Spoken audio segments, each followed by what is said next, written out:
If you like our video, click the subscribe button to subscribe to our channel and get easy access to new content.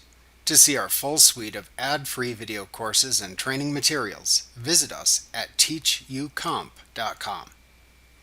Before you can perform any task within the Layout Designer window, you must learn how to select the form object shown within the window.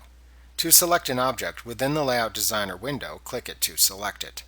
When an on-screen object is selected, it appears with a border comprised of slashes and containing 8 squares on the corners and sides of the object.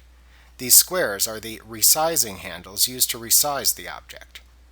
For some activities you perform in this window, you may also want to select multiple objects simultaneously. When multiple objects are simultaneously selected, actions you perform are applied to all the selected objects. This is helpful when applying the same formatting to multiple objects, or when moving multiple objects as a single group.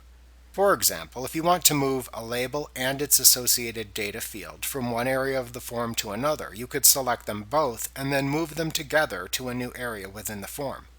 To select multiple form objects, click the first object to select it, and then hold down the Shift key with your free hand. Then click any other objects you want to select as part of the group. Then release the Shift key when finished.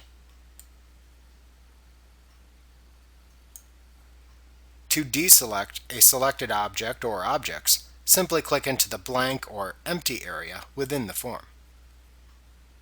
Remember to click the subscribe button to see more of our videos. Get ad-free courses at teachucomp.com.